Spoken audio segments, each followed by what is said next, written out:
Hola, ¿qué tal? Bienvenidos y bienvenidas a una emisión más de Perspectivas. Yo soy Jonathan Lomelí y los invito a que me acompañen a esta entrevista a la maestra Patricia Ortega. Ella es representante en Jalisco de la Red por los Derechos Sexuales y Reproductivos en México y hablamos sobre los pendientes legislativos y en materia de salud para garantizar el aborto libre y seguro en Jalisco.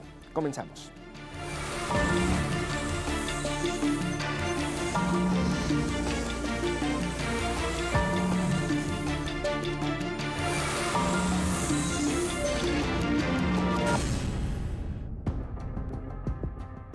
Este caso ocurrió en días recientes en Jalisco. Una niña de 12 años fue víctima de violación y acudió al Hospital Materno Infantil Esperanza López Mateos para solicitar, acompañada de su familia, un aborto.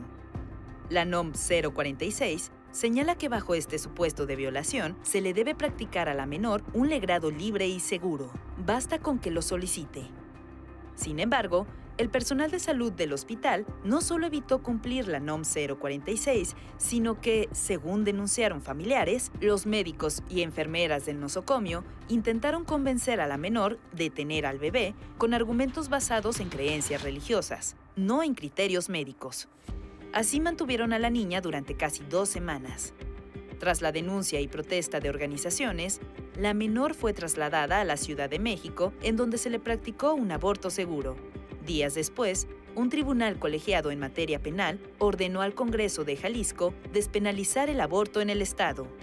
¿Qué retos y pendientes existen en Jalisco para garantizar a las mujeres el derecho a decidir? Lo platicamos a fondo con Patricia Ortega, representante en el estado de la Red por los Derechos Sexuales y Reproductivos en México.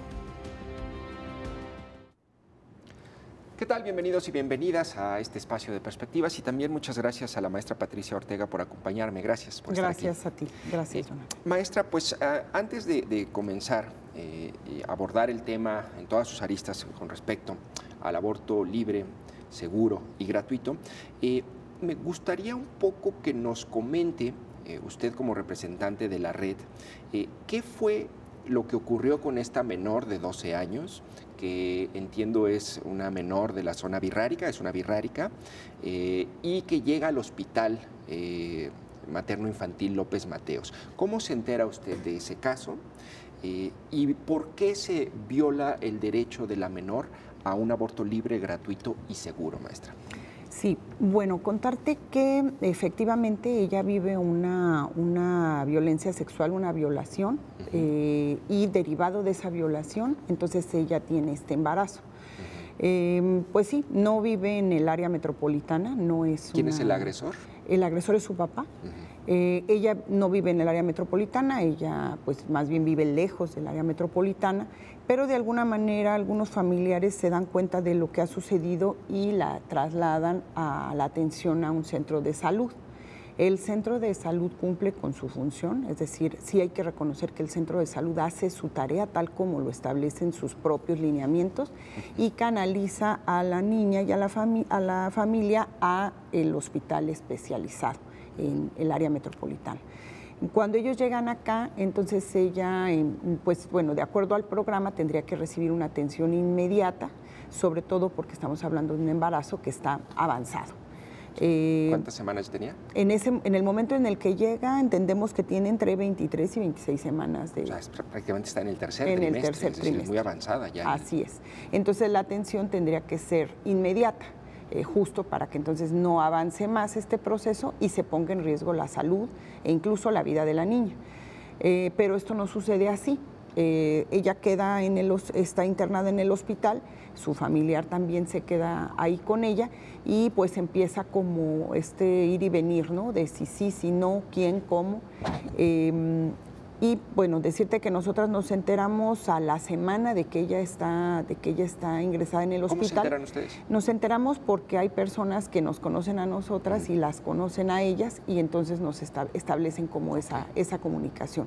Nosotras empezamos a hablar con algunas autoridades, bueno, decirte que tenemos mucho tiempo en el tema, entonces hemos tenido oportunidad de colaborar, por lo menos eso creemos nosotras, con las autoridades tanto de salud como Secretaría de Igualdad, nos ponemos en comunicación con ellas y decimos cómo podemos apoyar, porque sabemos que hay estas limitaciones, no son limitaciones, yo no te diría que son limitaciones estructurales, o sea, sí existe en Secretaría de Salud de Jalisco quien puede hacer este procedimiento, sí se sabe cómo hacerlo, o sea, el que no haya... ¿A pesar de que estuviera tan avanzado? Ajá, a pesar de que estuviera tan avanzado en tercer trimestre.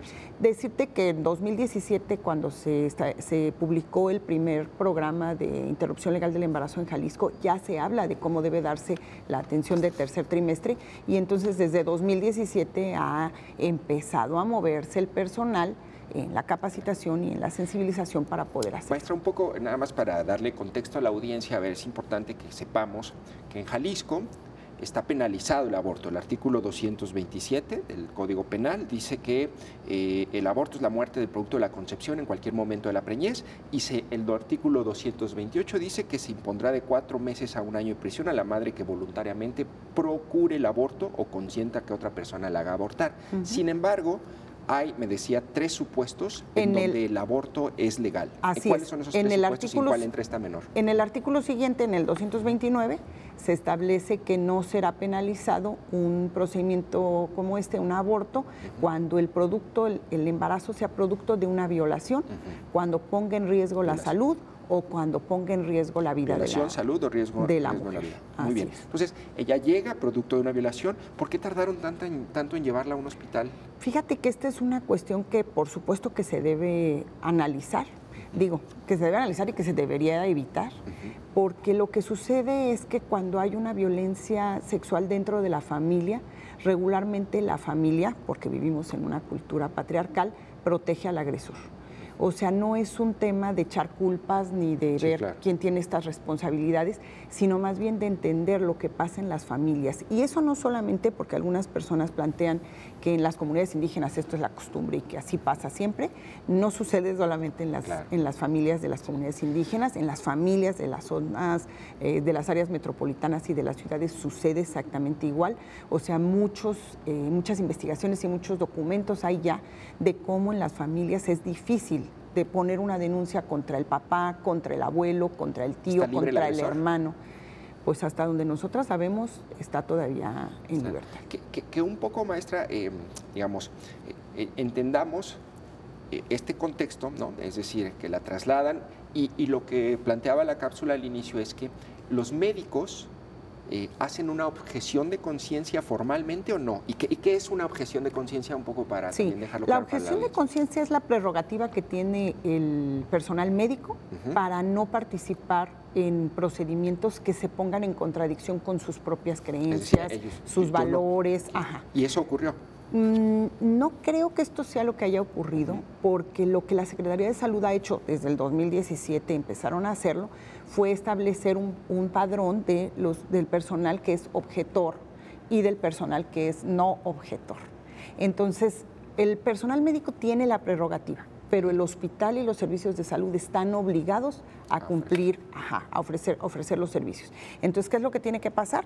Mi personal que yo tengo registrado como objetor, no lo pongo en el servicio. Mi personal que yo tengo registrado como no objetor son los que yo pongo en los servicios. ¿Cuál fue la queja con respecto al tratamiento que le dieron a la niña? Porque entiendo que estuvo 11 días en el hospital sin que se le practicara este aborto libre, seguro y gratuito. Sí, lo que pasa es que empezó con el paso del tiempo. Yo no sé si tú recuerdas un caso en el año 2000, que pasó a la historia como el caso Paulina, que fue el que dio pie a la creación de la norma 046 a nivel nacional. Una condición similar, una chica en situación de pobreza que vive una violación, tiene un embarazo como producto de ella y entonces acude a los servicios de salud en Baja California para que le hagan un procedimiento. Lo que sucede en el hospital es que en vez de darle el acceso, la recluyen en una habitación y empieza a venir personas antiderechos, los curas de la iglesia, a ponerle un video, a hablarle de por qué no tenía que solicitar el procedimiento. Ella queda recluida en ese hospital y el embarazo va avanzando, va avanzando, va avanzando. Cuando la gente en la Ciudad de México se entera, dicen pues que se venga para acá y acá, se hace el procedimiento, ella se traslada, pero cuando se traslada, ella ya no quiere interrumpir porque el embarazo es muy avanzado. Y entonces es más riesgoso. Es más riesgoso y bueno, hay una serie de circunstancias pues ya también morales y de las creencias y sentires de las personas que ya se contradicen con esta posibilidad. Ella recibe una declaración de Vicente Fox en donde le dice que le van a dar casa, le van a dar comida, sustento, beca para que ella estudie, beca para que estudie su hijo, precisamente por haber cursado ese embarazo no deseado. Finalmente no abortó. Y finalmente no abortó, parió, tiene a su hijo, en este momento supongo tiene como unos 20 años el chico, 20 un poco más, y entonces pues nada de estas promesas se cumplieron. Cuando nosotras vemos que ella sigue en el hospital, no le dan respuesta, tampoco a la familiar le explican cómo va a ser el procedimiento ahora acá, empezamos a temer que algo de esto pudiera estarse pensando. Estamos colaborando con la autoridad para ver cómo trasladarla, en qué momento, lo más rápido posible, tratar de hacer un vínculo, establecer en un lugar. Y entonces nos notifica a familiares que se presenta un médico, suponemos espontáneo, no necesariamente objetor, porque él no tenía que ver con el tratamiento de ella, sino es alguien que está en el hospital y que toma esta iniciativa, la visita para decirle que le puede hacer un eco para que escuche el corazón del bebé. Esto pues ya enciende todas nuestras alarmas y decimos pues lo que están tratando es de repetir como lo que sucede con Paulina hace un montón de años, ¿no? ¿En qué año fue? En el 2000. En el 2000.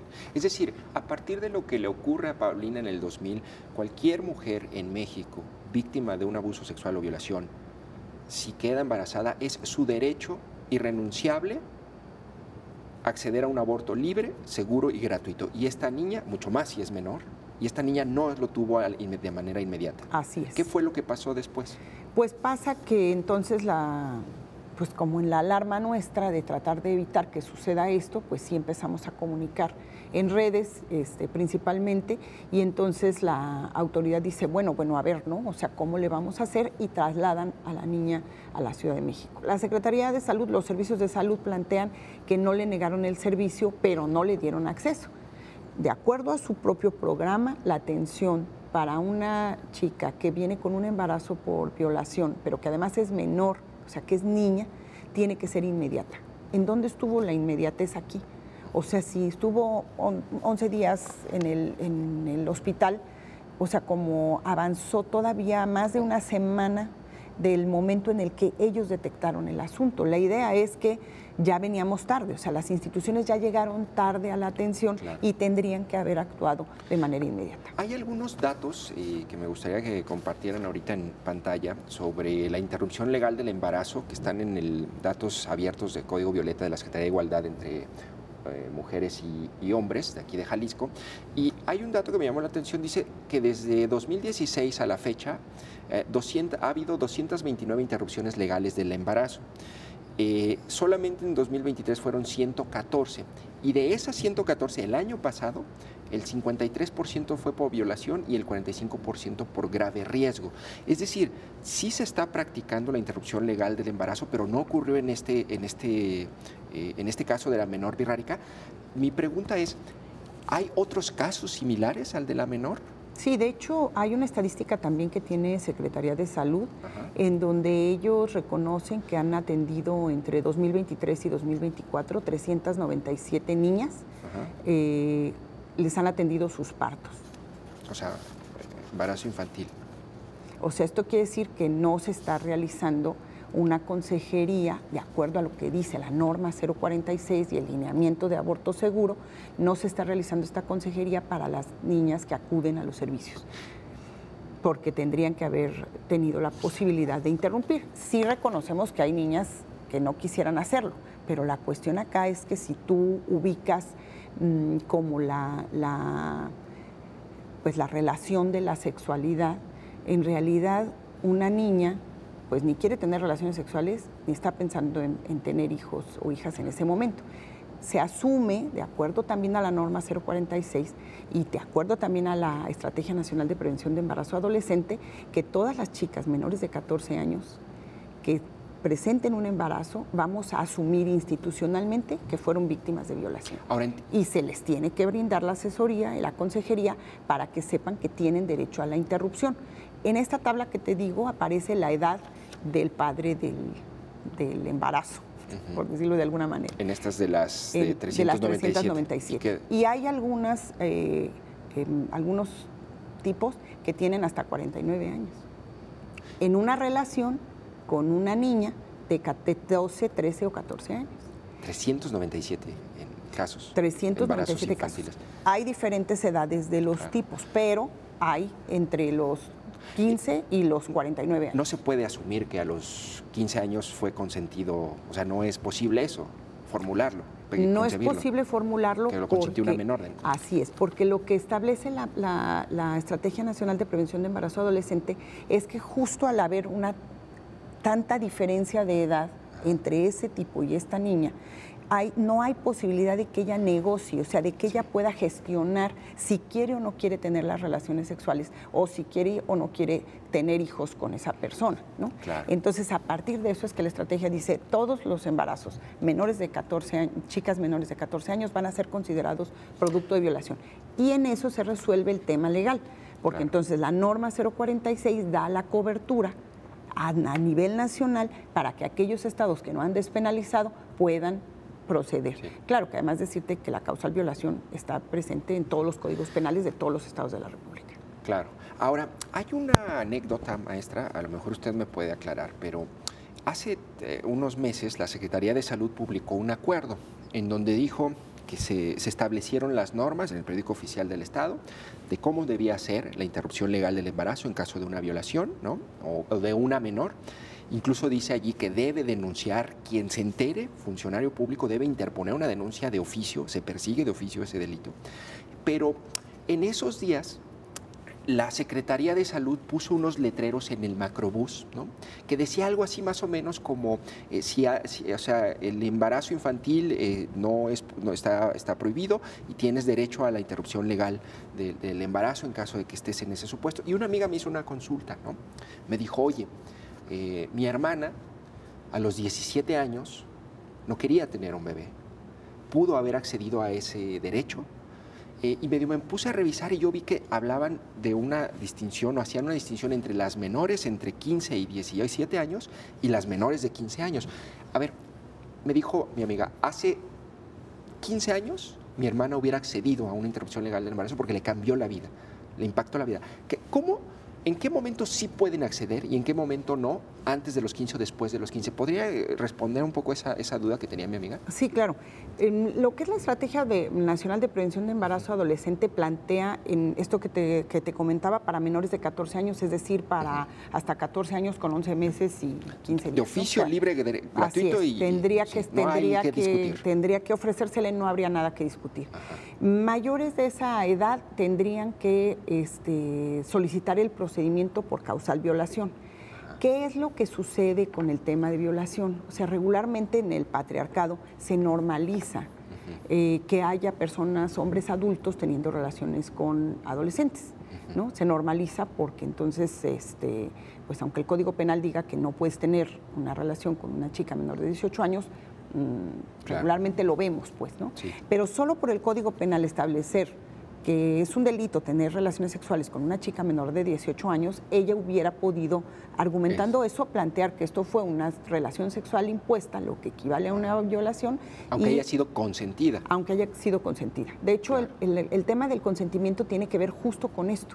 Consentida, o sea, dije. Ajá, exacto, ponerle las comillas, porque lo que sabemos es que hay pocas posibilidades de negociar o de gestionar el no tener una relación sexual con un hombre que está decidido a ello, pues, claro. O sea, como digo, todas tenemos que reconocer como esta parte, ¿no? O sea, como vamos en desventaja, en temas de sexualidad vamos en desventaja con respecto de los hombres. Es decir, un poco quisiera que la audiencia lo tuviera claro. En este momento, si hay una niña, una menor de 17 años, ¿no? Que sabemos que puede ser un impacto tremendo en su vida, en su educación, en su salud, todo, tener un hijo, y no quiere tenerlo, esa menor podría apegarse a estos criterios y solicitar una interrupción aquí en Jalisco legal, gratuita y libre, sin que nadie le dijera nada. Eso es un derecho. ¿Eso ocurre? Bueno, lo que nos pone en evidencia este caso de la niña. Por eso es preocupante este caso. Exacto, por eso es preocupante, exactamente. Yo creo que hay algo que también tenemos que diferenciar, Jonathan.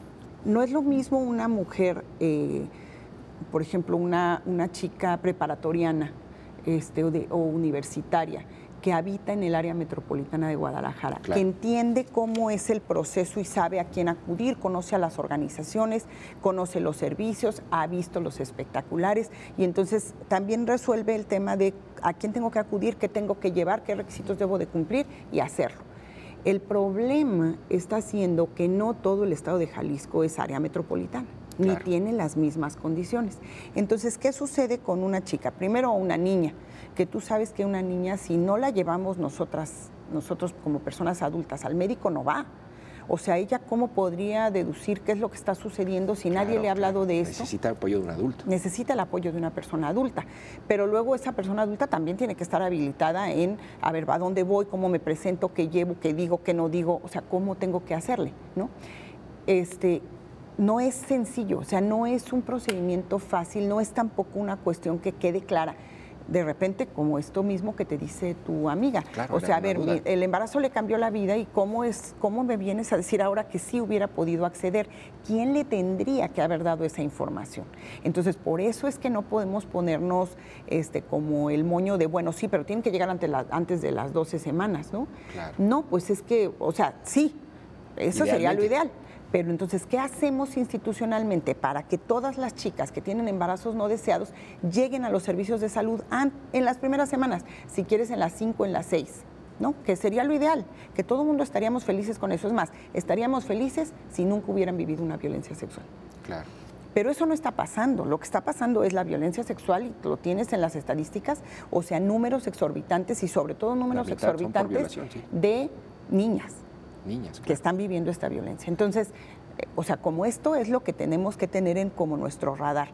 ¿Qué es lo que hay que hacer? Erradicar la violencia sexual, erradicar el embarazo en niñas y en adolescentes. Y entonces ya podemos decir, ahora sí, chicas, cuando ya está todo el mundo informado, las familias, no solamente, no estamos hablando de que las niñas sepan, sino que las familias sepan qué es lo que tienen que hacer. Claro. Ahora sí decimos, bueno, pues entonces vénganse las primeras semanas, no hay que ser, ¿no? Claro, y creo que por eso es tan importante este tema que se ha mediatizado, porque no estamos hablando del derecho nada más de esta menor de 12 años, Virraria, estamos hablando del derecho de todas las mujeres y de cualquier menor que no desee con un embarazo no deseado, al margen de este prejuicio de si fue consentido o no, que en realidad no puede haber con una menor, ¿no?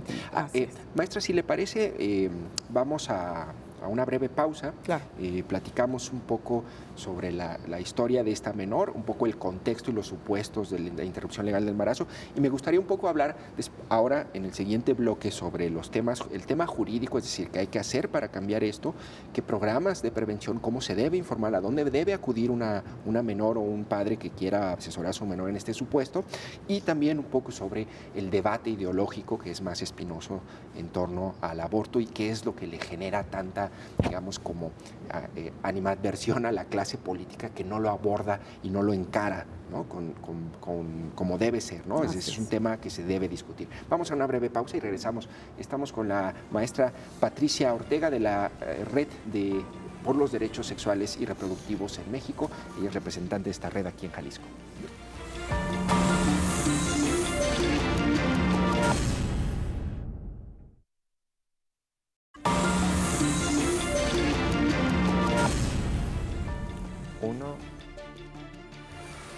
Gracias por continuar con nosotros. Estamos platicando con la maestra Patricia Ortega. Ella es representante en Jalisco de la Red por los Derechos Sexuales y Reproductivos en México. Y estamos platicando sobre este caso de una menor virrárica de 12 años que llega al Hospital Materno Infantil López Mateos y le niegan una interrupción legal del embarazo a pesar de que fue víctima de violación. Maestra, antes de continuar con el siguiente punto, decía en el anterior bloque que debería estar enterada una mujer de este derecho, pero si en este momento una mujer está en ese supuesto, o un padre de familia o un familiar quiere ayudar a una mujer menor con un embarazo no deseado, ¿a dónde tendría que llamar primero? ¿Qué tendría que buscar? ¿A qué institución? ¿Cuál sería la ruta práctica? Sí, la ruta práctica sería acudir a un centro de salud y del centro de salud tendría que canalizarle al servicio especializado.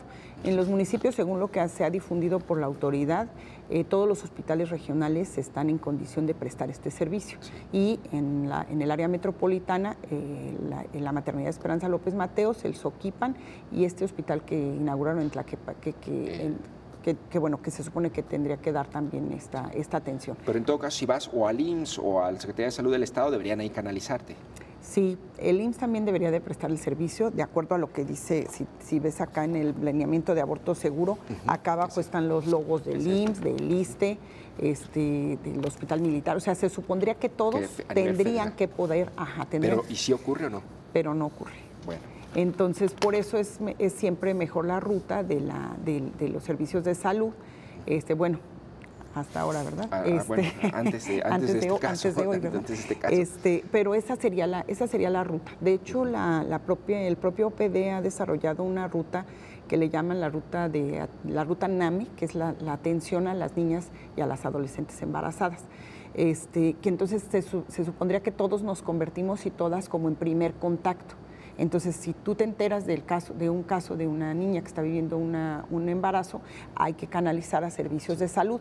Si se enteran en la escuela, hay que canalizar a servicios de salud. Si se enteran, o sea, en donde sea que sea detectada, tendrían que llevarla primero a este centro de salud y luego a los servicios especiales. Oiga, maestra, y a ver, ¿es su derecho decir no a una menor? ¿Pero qué pasa? ¿También es su derecho decir sí o no?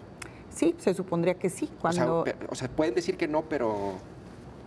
¿Cómo está eso? Acá la cuestión es que, o sea, en el caso de una niña, por eso te digo que tendría que darse una consejería especializada, de acuerdo a la norma 046 y de acuerdo al lineamiento técnico. En términos generales, ¿qué debería esgrimir esa consejería? Considerar el proyecto de vida que ella plantea, lo que quisiera hacer.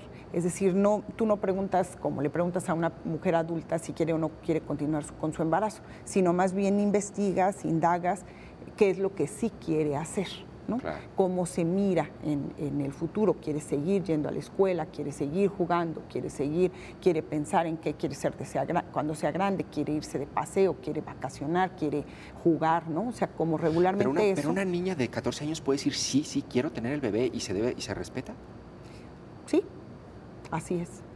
En algunas ocasiones es muy difícil desenganchar el mecanismo patriarcal del amor romántico y puede plantear como sí, es que este hombre de 40 años es mi novio, ¿no? O sea, o nos vamos a casar o somos una familia, ¿no?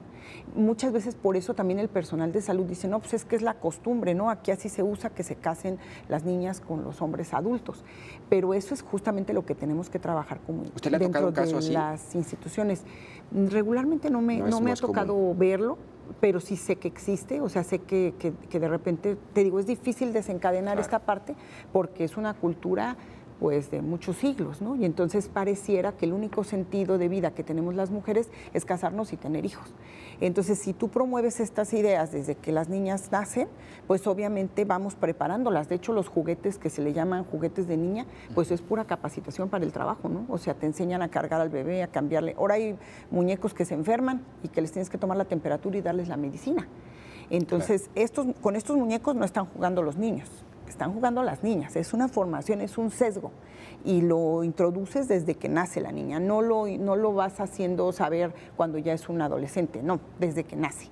Claro. Entonces, claro que cuando está en esta situación, pues es difícil, pero por eso se especifica y yo quisiera que tuvieras la definición que se hace de la consejería, la definición que se hace del consentimiento informado en el lineamiento técnico, que es una belleza. Que está aquí, lineamiento técnico para la atención del aborto seguro en México. Este es un documento federal. Es un documento federal que se emitió en 2021 y se actualizó en 2022 precisamente con los supuestos de la Suprema Corte de Justicia de la Nación. Maestra, ahora, coincidió que en esos días hubo un fallo, ya digamos en el plano legal, hubo un fallo de un tribunal colegiado a partir de un amparo de una serie de asociaciones, ¿no?, que piden despenalizar.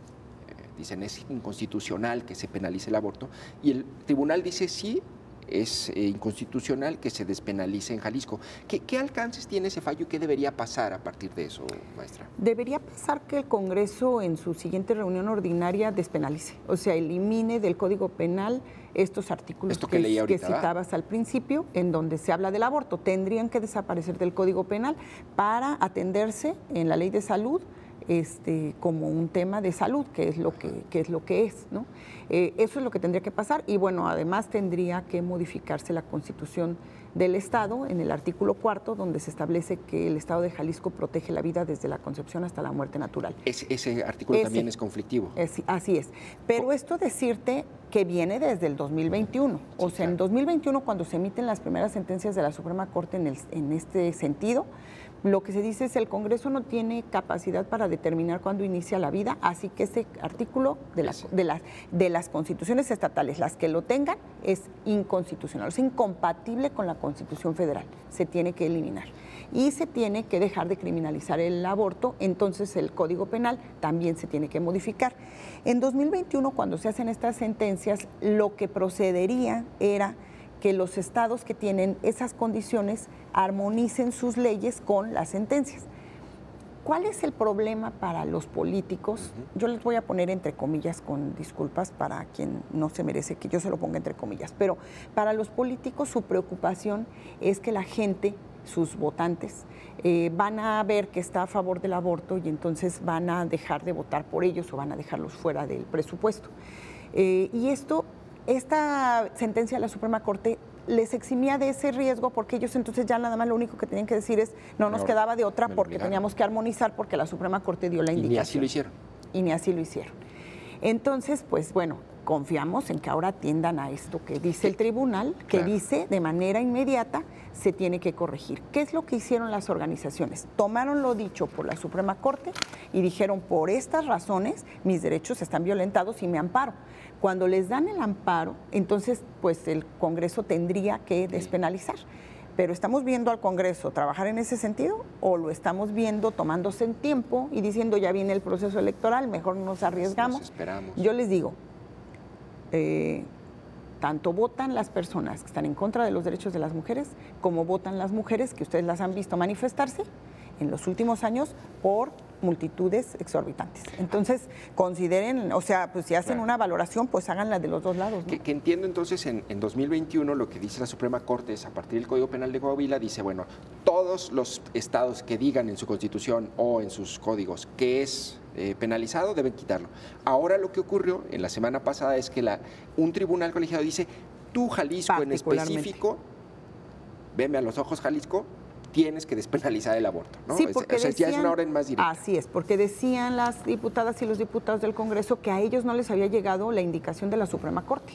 No nos llegó el oficio, entonces esto que hace el tribunal es el oficio que los diputados y las diputadas estaban esperando. ¿Y qué lectura tenemos o tiene, maestra, de que no lo haya hecho en 2021 en una bancada en Jalisco históricamente mayoritaria, por primera vez en la historia, mayoritariamente conformada por mujeres? ¿Cómo interpretamos eso? Pues es que es el patriarcado. O sea, el macho mayor sigue existiendo ahí, es el que da el lineamiento de qué sí se vota y qué no se vota en el Congreso. O sea, el Congreso no es un poder autónomo, libre, soberano, que resuelve en función de las necesidades de su población, sino que atiende al mandato político de la estructura de los partidos, de su propio partido. ¿Y tenemos el apellido del macho mayor? Sí, claro que sí, el gobernador del estado, Enrique Alfaro, ¿no? Él de manera personal se ha manifestado en contra de este derecho. Y algo que también tendríamos que reconocer, porque me decían hace algunos días, antes de entrar en todo este remolino del caso, me decían que las candidatas y el candidato se habían manifestado en contra, al gobierno del estado se habían manifestado en contra del aborto. Y lo que yo quisiera es que ellos revisaran la ley, que revisaran las leyes, por favor. Y que antes de dar su opinión personal se comprometieran a cumplir la ley. Porque cuando nos dicen que no están a favor del aborto y que no van a trabajar en ese sentido, lo que nos están diciendo es que van a violar la ley. ¿Qué otras leyes van a violar? Claro. ¿Qué otras leyes van a violar? Porque esto ya está establecido. O sea, esto no está a gusto de cada quien. El gobernador lo debería de saber y se lo dijimos cuando andaba en campaña. No es a gusto del gobernante. Eso ya está establecido y hay que cumplirlo. Hay que ver cómo le vamos a hacer, ¿no? la Secretaría y las instituciones pueden organizar campañas de difusión y difusión de los derechos a todo mundo para que las usuarias de embarazos no deseados lleguen en las primeras semanas, pero tienen que brindar los servicios. ¿Y si es real este miedo de los políticos, maestra? ¿Hay alguna encuesta o estadística más o menos de la población, digamos, de cada 10 ciudadanos, cuántos están en contra del aborto en estos términos? Bueno, estar en contra de la ley, pues Sí. suena raro, ¿verdad? Pero bueno, que se oponen a estas medidas. Sí. Más o menos sabemos cómo está el balance. No, porque es un poco como el imaginario, porque se supondría que los derechos humanos no se someten a ninguna votación. Claro, o sea, no podríamos, como, ¿qué le preguntamos? ¿Estás a favor del derecho de las mujeres? Pues Derecho todo a la mundo, vida, no, pues es absurdo. No, o sea, pues sí, de la vida de las mujeres, de la vida no de la hay niña. una discusión ahí. No hay una discusión. Entonces resulta complicado, ¿no? Claro, Pero lo que sí es cierto, pues es que está establecido, ¿no?, que ellos mismos se han dado una normatividad estatal para poder cumplir con lo que dice el Código Penal como está en este momento, todavía sin pensar en la modificación, y que esto es a lo que ellos mismos fallaron. Entonces, sí, entiendo que también hay una presión, porque tú sabes que los jerarcas de la Iglesia, pues sí presionan a los diputados, ¿no? Y les llaman personalmente, cosa que yo no hago normalmente, pero ellos sí llaman, ¿no? Y dicen, fulanito, donde yo te vea que tú levantas tu manita en este sentido, nunca vuelves a tener un voto nuestro, ¿no? Sí lo hacen, pero también lo que tendremos que hacer es ser más sensibles al sentir de las mujeres del Estado, ¿no? A lo que ya avanzamos. Yo te comentaba, la respuesta de los medios en este caso demuestra que hemos cambiado. La respuesta de la gente que se organizó en torno a esta niña nos demuestra que esto ha cambiado. Estamos en todas partes, el mundo está cambiando y los únicos que se están quedando atrás son estos políticos dinosauricos que ya bastan, ¿no? Oiga, maestra, y a ver, si suponiendo que le notifican al Congreso, que dicen que no les ha llegado el oficio, bueno, todo es burocracia y cuestiones administrativas, pero bueno, suponiendo que ya proceden, ¿hasta dónde se ampliaría ese derecho? Es decir, ¿qué otros márgenes de ampliación tiene ese derecho a la interrupción legal del embarazo? Sí, hablaríamos del aborto electivo, prácticamente. Eso es prácticamente como un poco el tema de lo que ha sucedido, lo que ha sucedido en la Ciudad de México, que es el aborto electivo, y bueno, en la Ciudad de México se estableció hasta las 12 semanas. Es decir, que tú te sepas embarazada por una relación sexual adulta, consentida, normal. una persona adulta con una pareja estable, incluso, que puede ser o no, bueno, como sea la pareja, y que digas, no, pues esto no está dentro de mis planes, no puedo, no alcanzo, lo que sea, no quiero. Entonces yo acudo, solicito el servicio y se me brinda hasta el las servicio. 12 semanas en la Ciudad de México. En la Ciudad de México está hasta las 12 semanas y la verdad es que los códigos penales que se han modificado en los estados que han despenalizado, más o menos han terminado siendo, creo que hay uno que tiene 13 semanas, más o menos han terminado siendo en esa misma temporalidad. ¿Cuántos estados ya garantizan ese derecho 12. ampliado? 12. 12, por eso se dice que el estado de Jalisco sería el 13, ¿no? El número 13, esperemos que sí sea así. Pero entonces sería implícito, es decir, no solamente es quitar, sino legislar además para que sea electivo el aborto, es decir, que puedas tú como mujer. Ya en la ley de salud, en la ley de salud, y nosotros lo comentábamos hace un ratito como tendría que considerarse dentro de la causal salud, ¿no? Claro. O sea, un embarazo no deseado impactan la salud mental de cualquier usuario.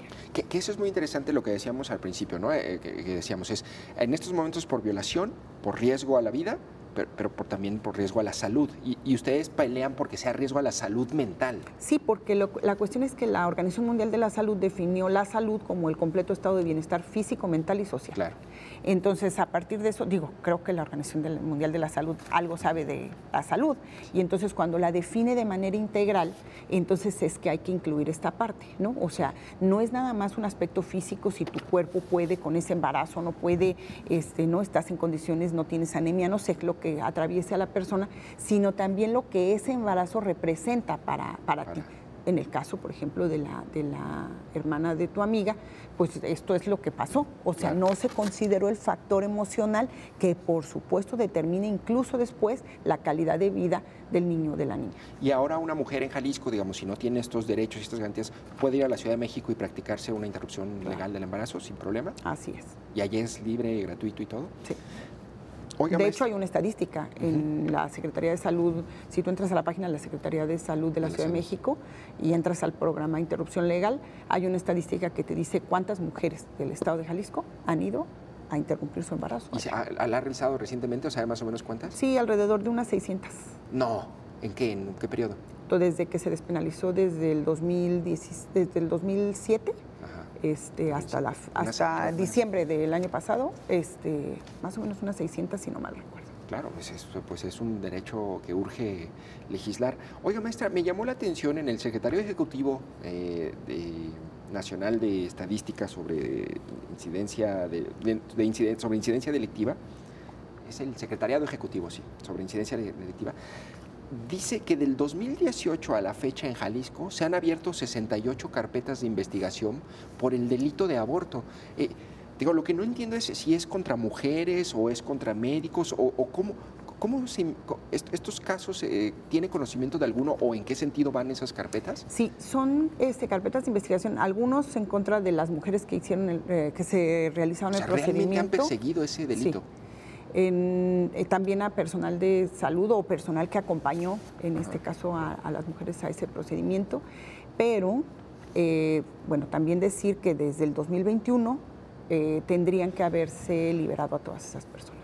¿Hay mujeres presas por el delito de aborto o no? Hasta donde yo entendía, ya no tendría por qué haber, pero no he dado seguimiento como a esta estadística, ¿no? Porque, bueno, obviamente es un tema más penal que tiene que ver con el trabajo de una abogada, pues, ¿no? Digo, no tengo conocimiento.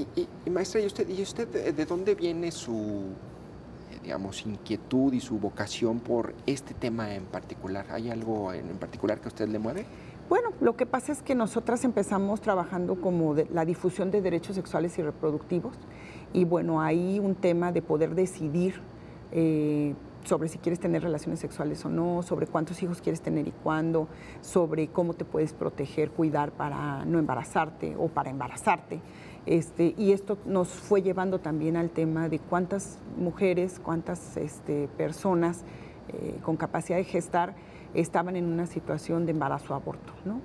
Fuera porque tenían una decisión al respecto o fuera porque había una cuestión de salud o una cuestión de riesgo en ese embarazo. Entonces nos empezamos a involucrar en ese tema y nos hemos ido pues dando cuenta de esta realidad terrible, ¿no? Que es que muchos embarazos son embarazos no deseados. Digo, no es una novedad, no es una sorpresa, ¿no? Es parte de este rol histórico al que se nos encadena. Claro. Y entonces pues empezamos a trabajarlo y a sentir la necesidad de proteger también a las personas que no saben, ¿verdad? Que esto también es en la Red por los Derechos Sexuales y Reproductivos en México, digamos, usted como representante en Jalisco, ¿qué tipo de labor realizan? ¿Asesoran? ¿Las pueden buscar? ¿O cómo funciona esta red? Sí, tenemos redes sociales, a través de ellas nos pueden establecer contacto con nosotras. Estamos en Facebook, en Instagram, en Twitter como DDCER Jalisco. DDCER, ajá, Jalisco. Y sí, o sea, como damos acompañamiento para chicas que no sepan a cuáles instituciones acudir, por ejemplo, si tienen un embarazo y quieren solicitar un aborto por causal.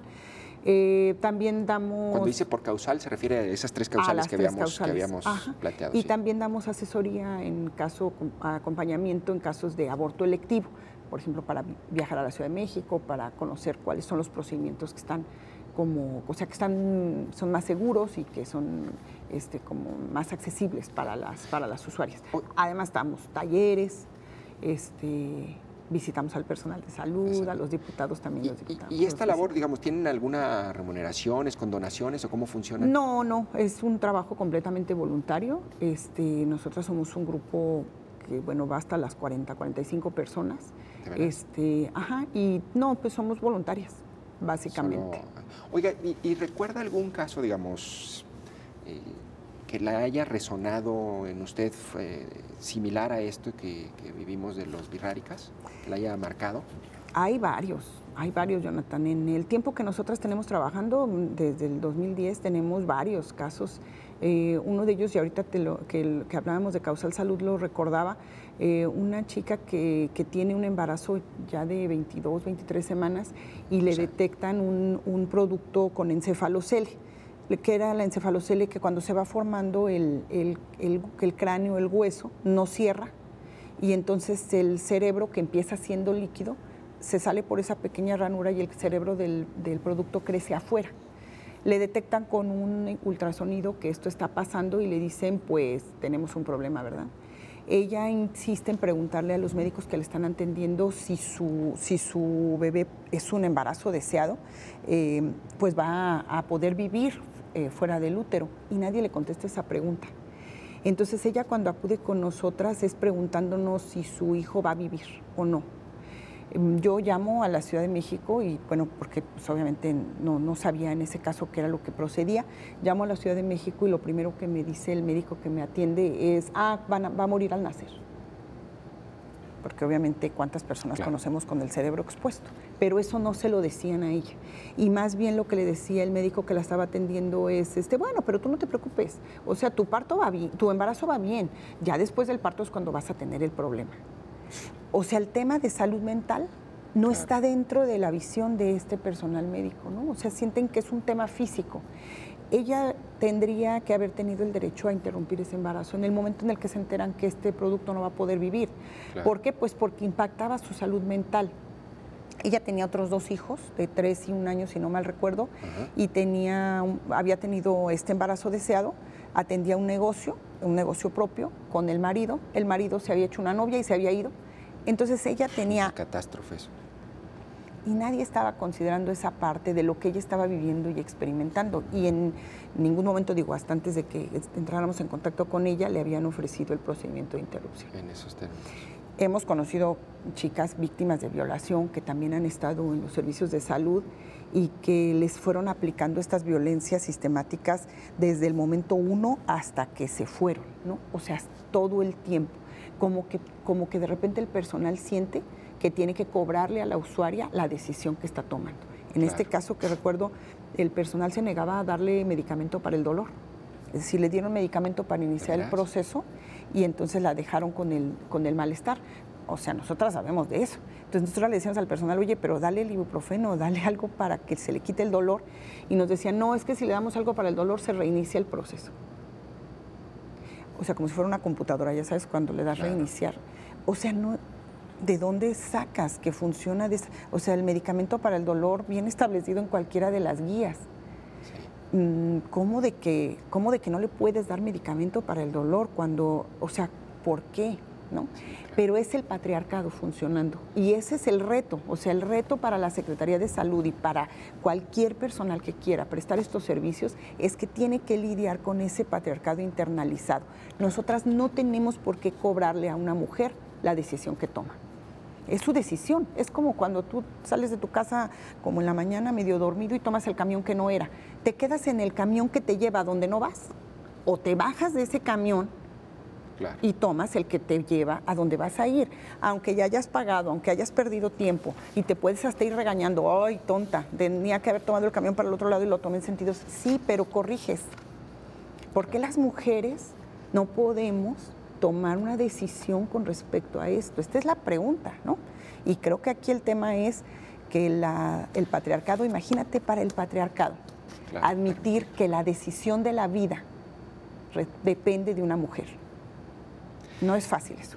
Nos quedamos con esto, maestra. Gracias por haber estado en Perspectivas. Gracias, maestra Patricia Ortega, representante en Jalisco de la Red de Derechos Sexuales y Reproductivos en México. Yo soy Jonathan Lomelí. Gracias por haberme acompañado. Gracias a ti. Gracias también a ustedes por habernos sintonizado.